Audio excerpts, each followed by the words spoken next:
We're trying to sell this show to the Americans. I don't like our chances. So let's do something we can all enjoy. Sometimes when I'm fucking a chick, I go to fuck them again in the morning and they'll say something like this. No.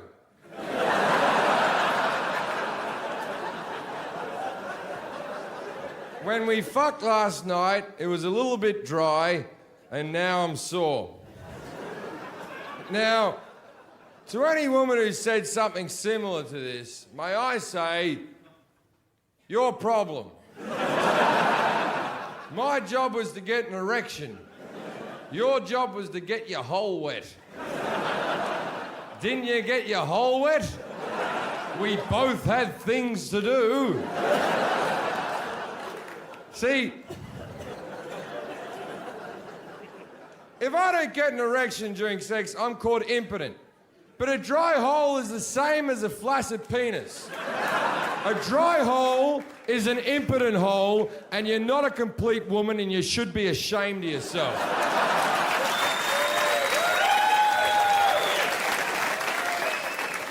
But women don't take responsibility for the dry hole. If I go to fuck a chick tonight and I get too drunk, which I will, and I go to fuck a chick and I don't get an erection, she'll go back to her friends and go, oh, I went to fuck that Jim Jefferies, he couldn't get an erection.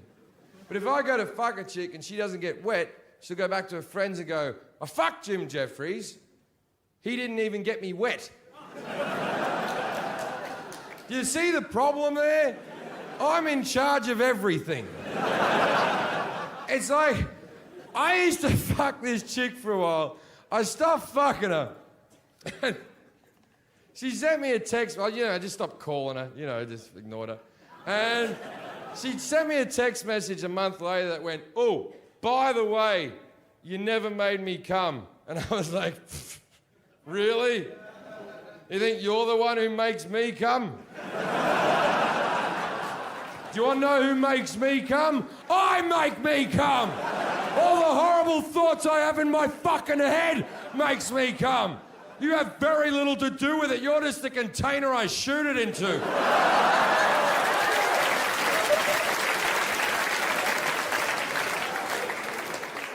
But let's go back to the dry cunts.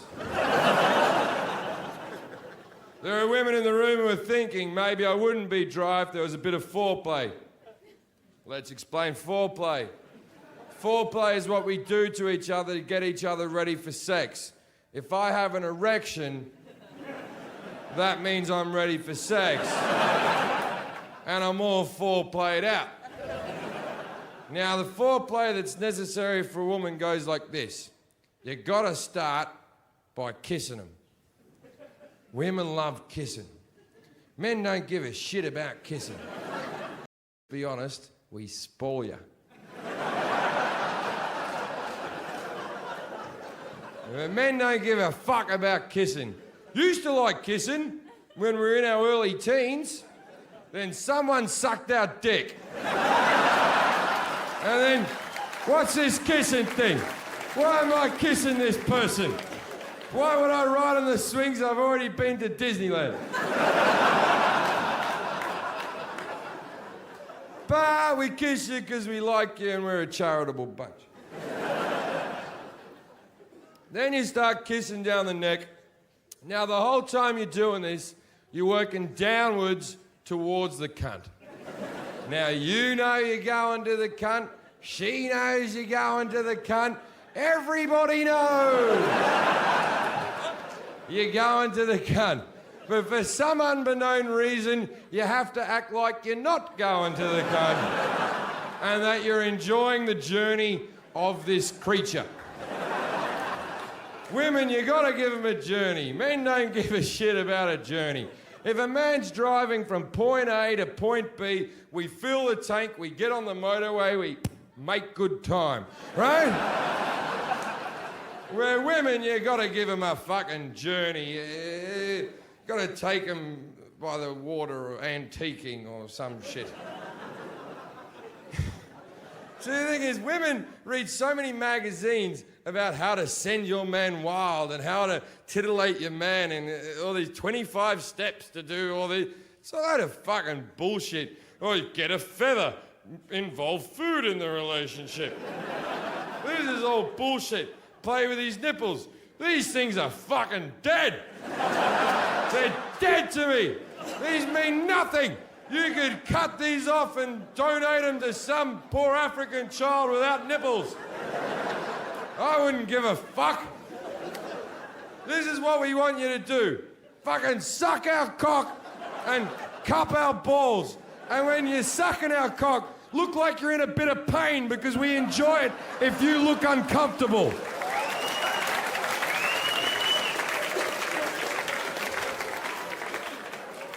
Anyway, but back to the lady. You keep kissing down. Now you're at the tits. Now, tits are a mixed bag. Some tits you gotta be firm with, some tits you gotta be soft with, some tits you can bite the nipple, some tits don't even go into the nipple. Tits are like golf, you play the course you're on. And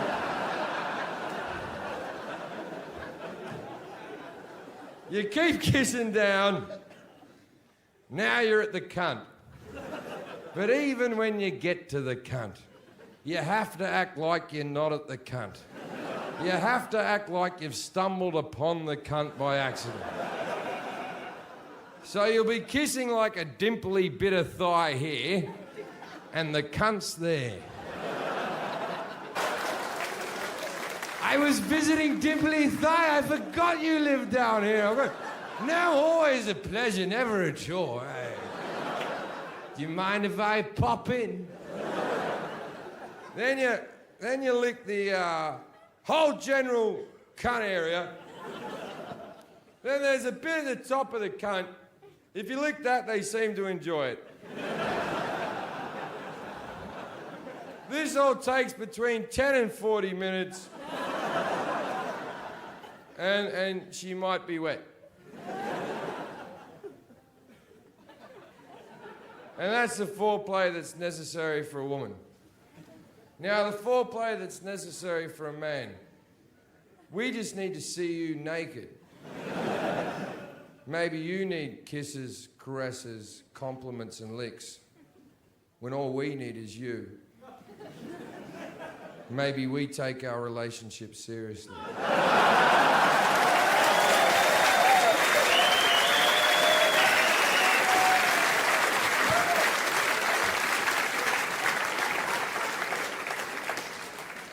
Wasn't that a romantic joke? That involved the word cunt 15 times. All right, we have to keep moving this show because I need to have a piss now. Because I've been drinking too much. I always get nervous before things like this, and so I got hammered in the dressing room. The show's called Alcoholocaust, and this, because I'm planning, because to me that means the death of alcohol, because I'm planning to stop drinking after this Edinburgh Festival. I'm not promising, but I'd like to, this might be the last DVD I record where I'm drunk, so the next DVD is gonna suck balls.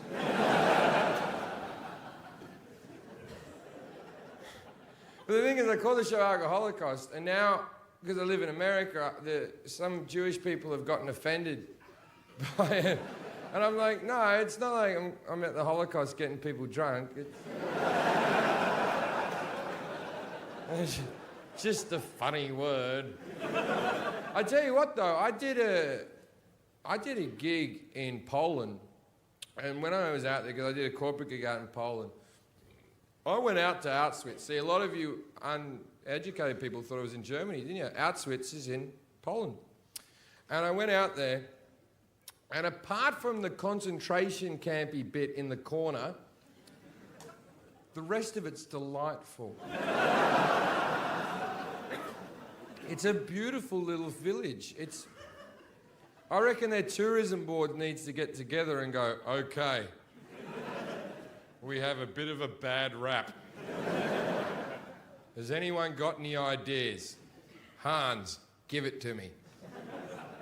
Yep, That's true. We do have the biggest tower of second-hand shoes in the world. I don't know if that's a keeper,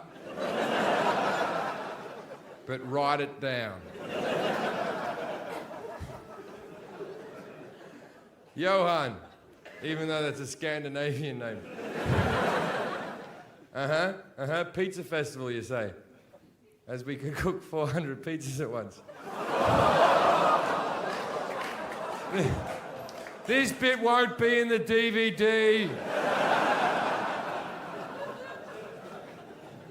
It's a funny joke, though.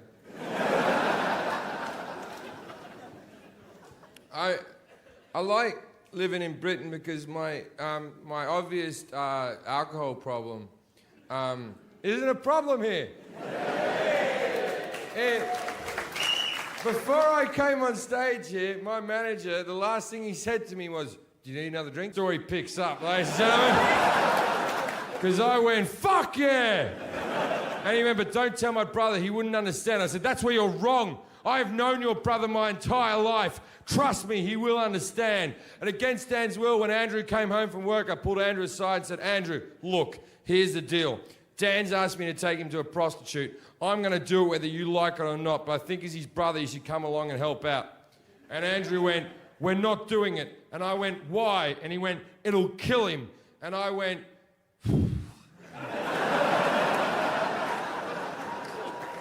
"He's gonna die soon anyway. This is a good way for him to go. Like, sure, we'll have to answer a few questions."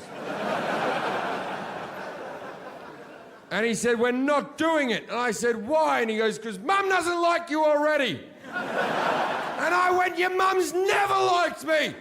That's why I'm the right guy to kill your brother." And he said, "All right, we'll do it, but he can't have full sex. Full sex will kill him. He can only have a blowjob." And I thought that was fairly reasonable. So we went back in and saw Dan. He was where we left him. And we said, "Dan, here's the deal. I know you told me not to tell your brother, but I told your brother. Me and him are both going to take you to the knock shop tomorrow, mate. But you can't have full sex. You can only have a blowjob." And Dan went, "I want full sex." And his brother Andrew went, "Dan, you're in no position to argue with anyone ever." Then Dan reluctantly agreed. Now, prostitution in Australia is legal. So I spent the rest of the afternoon going through the phone book trying to find a brothel with wheelchair access. Best afternoon ever. Eventually I found one, the biggest brothel in the Southern Hemisphere, the Daily Planet, or as the Australians call it, 4 floors of whores. It's a 24-hour brothel because Australia's a go-ahead country. So we decided we were going to go early in the morning, like real early, like 6 a.m. We wanted to go when the place was quiet and we weren't going to cause a scene. So we wake him up at 6 o'clock in the morning. It's hard to tell if he's awake. And we get him in his chair. Now, he hasn't got your bog standard fucking wheelchair. He's got one of those big sort of silver-looking things with the truck tyres on it. I think the model's called a Hawking. And even though his muscles don't work, they get sore. So this thing can move him from side to side and back to front and even into a full bed. So we get him in the chair, then we order a taxi. And then it's not like you have black cabs out there. It's like a normal car, but they've modified the back to go higher. And they drive him up through the boot and they strap him in there. And he sits up high with windows all around him like a big retarded Pope. Or as the Catholics would say, the Pope. And we drive off to the brothel. Now, when we get to the brothel, it takes 10 minutes to get him off the taxi. I see this as my window of opportunity. So while they're getting him off the taxi, I run into the brothel. Now, there's 2 ways that brothels work. Either the prostitutes will stand in a row in their lingerie and you just pick the one that you want. Or they'll stand around in a bar in evening gowns and high heels and You walk up to the one that you like the look of, chat to her for a bit, act like you've got some type of connection with an Eastern European woman, then take her upstairs and fuck her if you need your life to be this delusional. This is one of these situations. So while they're getting Dan out of the cab, I run into the brothel and go, "Everyone, quickly, gather round. I haven't got much time." In America, they employed someone to stand by the bar to make sure I didn't get wasted. Because Americans, they don't really drink like you people drink. Like they think they do. But they're very into, like, drinking games. Which you people don't really have drinking games, right? Whenever, like, I'm out drinking in America, I always meet some, like college boy who'll come to me and go, "Hey, dude, ever play beer pong?" And I went, like, "What's beer pong?" "Well, you got to get a ping pong ball. You got to throw it in the cup. If you don't get it in the cup, then you got to chug your beer." And I'm like, "Well, let me just get this straight. I'm trying to get drunk. And you're putting an activity in front of me that may impede me from getting to my beverage." I said, "They have a drinking game in England. Do you want to know what it's called? Drinking!" And this is how it's played.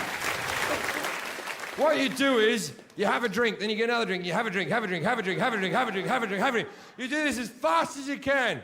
And if you get so drunk that your friend has to drive you home, then you fucking win.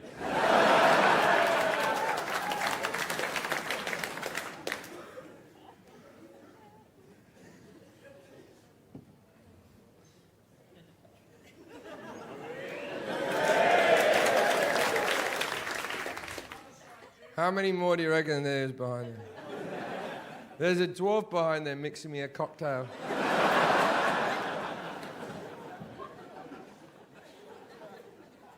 I am fucking drunk now. All right. I'm going to tell you a story. This story is very long. The first 3 minutes of this story are very depressing. Just hitching up my pants. First 3 minutes of this story are very depressing, but there is a moment where this story takes flight. And you have to hang in there with me until this moment and trust me that the story is going to get good. I grew up at number 3 Turramurra Street.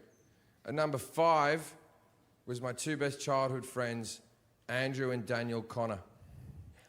Daniel was born with a disease called muscular dystrophy. If you don't know what muscular dystrophy is, it's a horrible disease that wastes away at your muscles.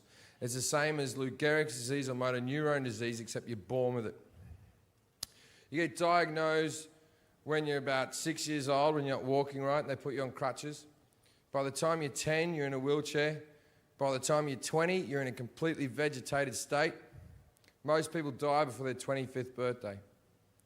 Dan's lived to be 33 years old, still alive and kicking. Let me rephrase that. Still alive. He's actually died 7 times in his life and been resuscitated 7.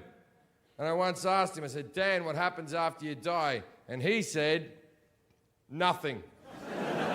So good luck with your religion and your faith. I'll take an actual statistic. Now, his family had since moved to Melbourne. I had moved to Great Britain. I went to do the Melbourne Comedy Festival. This is about a year ago.